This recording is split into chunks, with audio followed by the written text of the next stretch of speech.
آپ کو میں بتاؤں ان کا شر کتنا ہے MI6 کا اور MI5 کا. صرف آپ کو ایک اندازہ دیتے ہیں, اگین ایک مثال دیتے ہیں صرف آپ کو.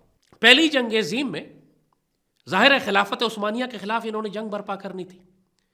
تو خلافت عثمانیہ کا جو سب سے بڑی اتھارٹی تھی مسلم ورلڈ میں وہ یہ تھی کہ وہ خادم الحرمین الشریفین تھے. حرمین شریف, یہ جو خطاب ہے خادم الحرمین شریفین, یہ اصل میں خلیفہ کا خطاب ہوا کرتا تھا, عثمانی خلافت کا خطاب تھا. یہ حرمین ان کے پاس تھا. ظاہر ہے حرمین جس کے پاس ہوتا ہے مسلم دنیا میں اس کی بڑی اتھارٹی اور عزت اور مقام بن جاتا ہے.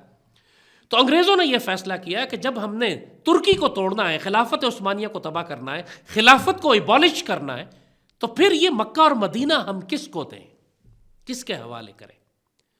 اس کے لیے انہوں نے 19 سینچری کے شروع میں پہلی جنگ عظیم کے آس پاس پہلے انہوں نے ایک عورت بھیجی, گرٹروڈ بیل. اس کے اوپر ایک فلم بھی بنائی ہے بڑی مشہور, انہوں نے واقعی اگر دیکھ سکیں دیکھیں, دا کوئین آف دا ڈیزرٹ کے نام سے.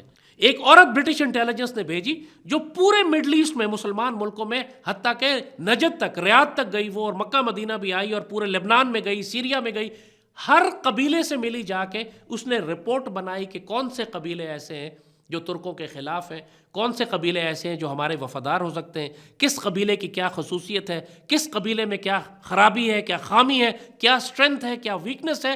اس ایک عورت نے پوری مسلم مڈل ایسٹ میں سیر کر کے برٹش انٹیلیجنس کے لیے وہ ڈوسیئر تیار کیے, جس پر برٹش انٹیلیجنس نے پھر یہ فیصلہ کیا کہ ہم نے آل سعود کو, جو نجد والے قبیلہ ہے, اس کو ہم نے سپورٹ کرنا ہے تاکہ یہ بغاوت کرے خلافت عثمانیہ کے خلاف, چونکہ یہ ماضی میں بھی پچھلے 150-200 سال میں بغاوتیں کر رہے تھے خلافت عثمانیہ کے خلاف. خلیفہ کے خلاف بغاوت کرنا اس نجد کے اس آل سعود قبیلے کا پرانا طریقہ تھا, 200 سال سے کر رہے تھے یہ. بلکہ خلافت عثمانیہ میں ان کو خوارج ڈکلیئر کیا گیا تھا کیونکہ یہ خلیفہ کے خلاف جنگ کرتے تھے. باقاعدہ ان کا ایک لیڈر جو تھا اس کو پکڑ کے استنبول لے جایا گیا تھا, وہاں چوک پہ اس کا سر بھی کاٹا گیا تھا کہ یہ خوارج کے خلاف ترک اسلامی فوج نے اس کا سر کاٹا. یہ ہسٹری اس گرٹروڈ بیل نے ساری جا کے دیکھی, پڑھی, نفرت دیکھی کہ ان میں ترکوں کے خلاف کتنی نفرت بھری ہوئی ہے. پھر انہوں نے اس مشن کو اکمپلش کرنے کے لیے لارنس آف عربیہ کو بھیجا, وہ بھی برٹش ملٹری انٹیلیجنس کا آفسر تھا, MI6 کا آفسر تھا وہ. اس نے جا کے آل سعود کے ساتھ رابطہ کیا, اس نے جا کے ان کو سپورٹ کیا, ویپنز, اکوپمنٹ, سپلائز. وہ جو ریلوے لائن آتی تھی حجاز ریلویز جو مدینے سے لے کے سیریا تک جاتی تھی, اس ریلوے لائن کو تباہ کیا انہوں نے. اس کے لیے بھی اگین ایک بہت مشہور فلم انہوں نے پرانی بنائی تھی لارنس آف عربیہ کے نام سے, اس کو بھی ہو سکے تو دیکھیے گا, آپ کو یہ ساری تاریخ اس میں نظر آئے گی. تو لارنس آف عربیہ کے ساتھ مل کر انہوں نے پورے جزیرہ نما عرب میں ایک بغاوت برپا کی جس کو عرب ریوولٹ کہتے ہیں. یہ ایک آدمی کر رہا تھا, لارنس آف عربیہ. اس نے یہ قبائل کو ساتھ میں لایا, اور جو مکہ کا گورنر تھا جس کو شریف مکہ کہا جاتا تھا, اس کو انہوں نے یہ کہا کہ ہم تم کو بعد میں عربوں کا بادشاہ بنائیں گے, یعنی عرب مملکت ہم بنانے جا رہے ہیں. عثمانی ترکوں کو نکالو, یہ ترک ہے, یہ غیر عرب ہے, ہم ایک عربوں کی ایک یونیفائڈ حکومت بنانے جا رہے ہیں, عرب گورنمنٹ ہوگی, تم اس کے بادشاہ ہوگے.